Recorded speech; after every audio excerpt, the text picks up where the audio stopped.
Welcome back to Masterminds and Wisdom. Today we're going on a deep dive into the world of translation. Oh, sounds interesting. It is, especially when the book in question is as complex and multi-layered as Gödel, Escher, Bach. By Douglas Hofstadter, we're going to be looking at GE, yes. exactly, GEB. um, but not just the ideas in the book itself. I'm sure many of you have already read it. It's a classic. Right. We're going to be looking at the fascinating challenge of translating this work into Chinese. So, like bringing GEB to a whole new audience. Our source material for this deep dive are excerpts from the foreword and other sections of the Chinese edition, Oh, where Hofstadter himself actually shares some of his reflections on the whole translation process.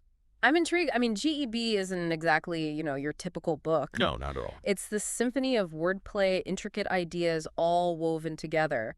And that complexity. I was just thinking that, like, how do you even begin? Yeah, how do you translate How that? do you even start? Well, Hofstadter actually has a pretty deep personal connection to Chinese culture. Growing up near San Francisco's Chinatown, Oh, interesting. that sparked this lifelong fascination with the language for him. I see. So this wasn't just another translation project for him? Not at all. It was something more personal? Much more, yeah. And you can really sense that in his reflections on the Chinese translation. He was so enthusiastic about it. Oh, cool. So he was happy with how it turned out. Very much so. He expressed this, immense respect for the Chinese readers. He didn't want the book to feel foreign or, lose its essence. Which leads us to the real heart of this deep dive. The challenge. Yes, the challenge of translating GEB. I mean, you can't just swap words, right? Right. The structure, the language, it's also integral to the meaning. Hofstadter even came up with this term, structural puns, Oh, yes. to describe how the form of the text, the structure of it. Mirrors the content. Exactly. So cool. Imagine, just as an example, a dialogue where the characters are actually named after musical notes. Whoa. And the way they interact, the back and forth, it mirrors a musical composition. Mm. So the words themselves become these musical notes, Yeah. creating this symphony of meaning. Wow. It's pretty amazing. Yeah, it's beautiful, but also Mhm. sounds so difficult to translate. Incredibly. So how do you capture that kind of interwoven meaning in another language?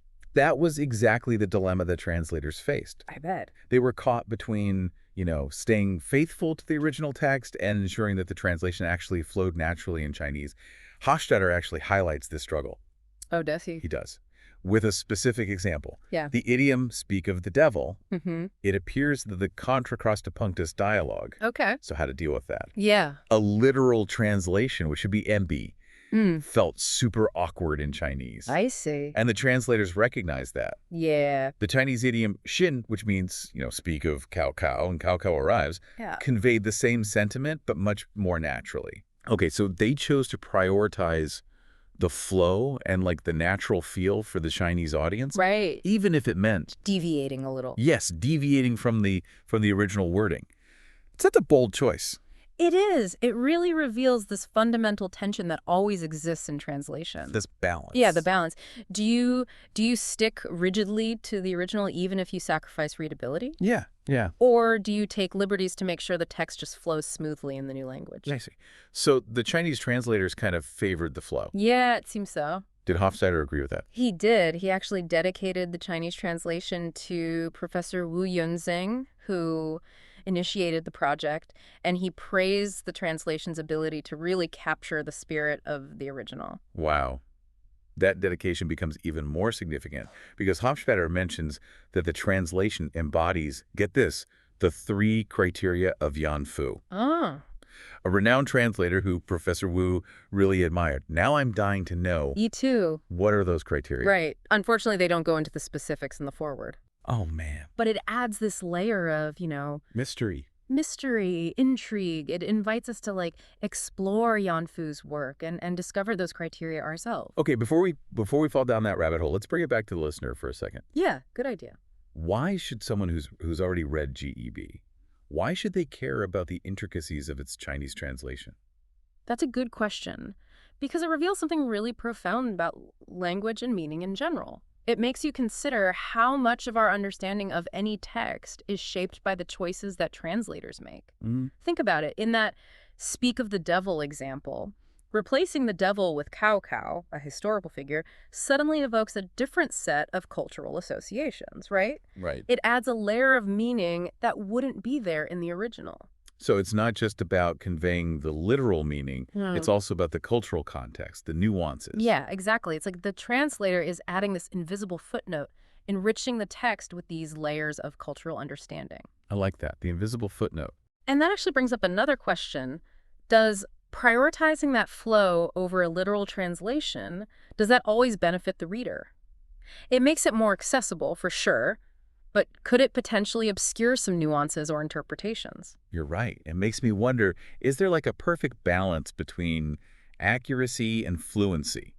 Maybe it depends on the text, the audience and the translator's own interpretation. Exactly. It's this complex dance between staying true to the original and also making the text, sing in this new language. Hmm. It highlights the fact that translation is never neutral. Right. It's an act of interpretation. It really is. And it makes me think about those three criteria of Yan Fu again. They must have something to do with this dilemma, finding that sweet spot. Yeah, between And faithfulness. flow, exactly. Right. Yeah. Unfortunately, without knowing the specifics, we can only I speculate. don't know. But it's a fascinating rabbit hole, It is. especially considering Hofstadter's admiration for the Chinese translation and how it embodies those criteria. Yeah. Okay, let's shift gears a little bit and talk about the structural puns again. Yeah. We touched on the musical dialogue example, but there's so many others in GB. So many. Can Yeah. you give us another one? Absolutely.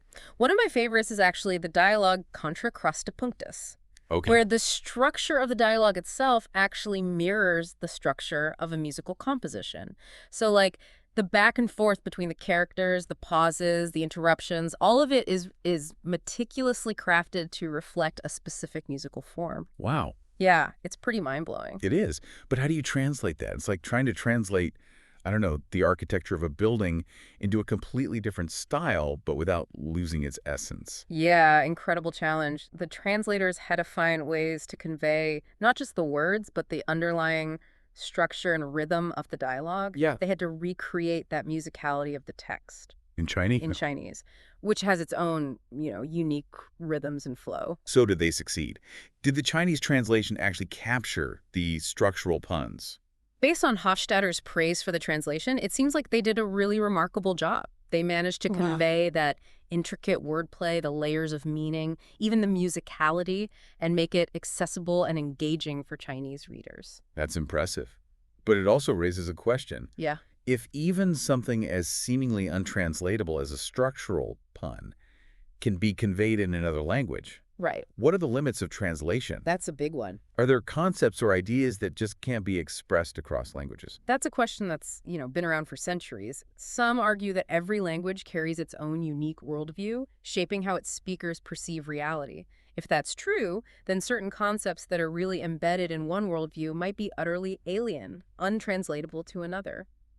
That's a profound thought. It makes you realize that translation is not just about words. Yeah. It's about bridging these entire worldviews. It's about finding common ground between these totally different ways of seeing and understanding the world. Exactly. And that's why exploring something like the translation process, particularly for a book like GEB, is so illuminating. Yeah. It shows us the challenges of communication, Right. the subtle ways that language can shape our thoughts, Uh-huh. and just the incredible skill and artistry required to bridge those linguistic and cultural divides. I agree. It also makes me appreciate the work of translators so much more. They really are unsung heroes. They are. They're not just language experts, they're cultural ambassadors. Helping us connect with these worlds and ideas we might never have encountered. Exactly. Yeah. So as we go deeper into this whole thing with GAB's Chinese translation, we should remember we're not just talking about words on a page. Yeah. We're talking about this intricate dance between languages, cultures, worldviews. And in that dance, there's always room for interpretation, creativity, Yeah. and maybe even a little magic. A little magic. I like that. And speaking of magic, let's circle back to that mystery. Yan Fu's 3 criteria for translation. Even though we don't have the specifics, it really sparks that curiosity. Yeah. What were those criteria? It's like Hofstadter left us this puzzle. He did. Makes me want to go read Yan Fu's work. Yeah. See if I can uncover them myself. It's amazing to think that these guiding principles, developed over a century ago, are still so relevant today. It speaks to this enduring challenge of translation. This constant search, Yeah. faithfulness and elegance. Capturing the essence, but making it sing in a new language. And isn't that what we're all trying to do, in a way?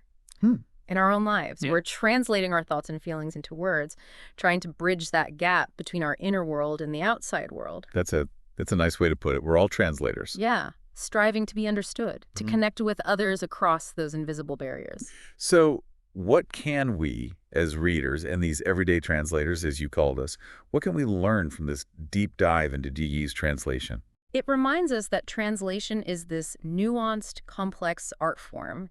It's not just about equivalent words, but about conveying the meaning, the tone, that cultural context, and recognizing that every translation is an interpretation. It encourages us to be mindful of the language we use. Yeah. Consider the ways our words could be interpreted and the impact they have. Just like the GAB translators weighed each word and phrase, we should strive for that clarity and precision in our own communication, because even the smallest choices can have a huge impact. Right. So as we wrap up, I'm left with this sense of wonder and newfound appreciation for the world of translation. It's a field that often goes unnoticed, but plays such a vital role. Connecting us to different cultures, different ideas, perspectives. Exactly. It's a reminder that language is powerful. It is. It can illuminate, it can obscure, and the act of translation is this delicate dance between faithfulness and creativity. And with that, we come to the end of our exploration. But the journey doesn't have to stop here.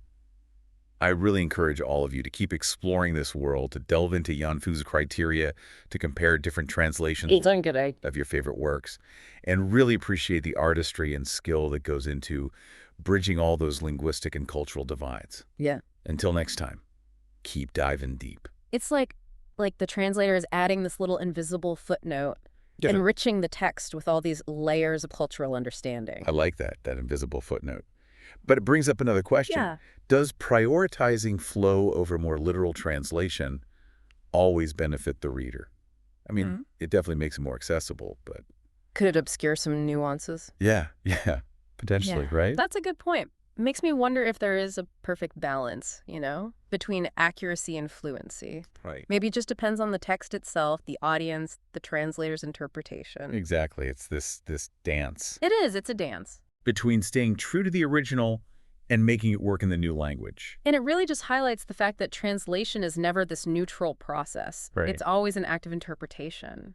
And it makes me think about those 3 criteria of Yanfu again. They must have something to do with this whole dilemma, right? Yeah. Finding that sweet spot between faithfulness and flow. Most likely. But without knowing the specifics, We can only speculate. Only speculate. But it's a fascinating rabbit hole to think about. It is.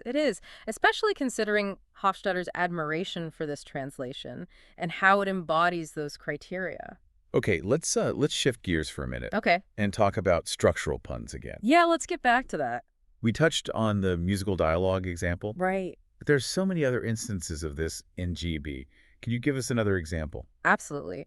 One of my favorites is actually the dialogue Contra Crosti Punctus, where the structure of the dialogue itself mirrors the structure of a musical composition. Wow. Yeah. Okay. So the back and forth between the characters, the pauses, interruptions. Yeah. It's all meticulously crafted to reflect this specific musical form. That's pretty mind-blowing. It is. How do you even begin to translate something like that? It's like trying to translate the architecture of a building into a different style. Yeah. But without losing its essence. It's a challenge. It is. An incredible challenge. The translators had to find ways to convey not just the words themselves, but the underlying structure, the rhythm. Yeah. They had to recreate the musicality of the text in Chinese. Wow. Did they succeed?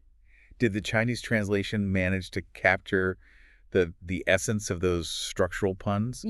Based on what Hofstadter himself said, Okay. It seems like they did a remarkable job. They managed to convey that intricate wordplay, the layers of meaning, even the musicality, and they still made it accessible and engaging for Chinese readers. That's impressive. It is. But it also raises another question. Yeah. If something like a structural pun, which seems so untranslatable, can be conveyed. Yeah. What are the limits of translation? Are there concepts or ideas that just cannot be expressed across languages?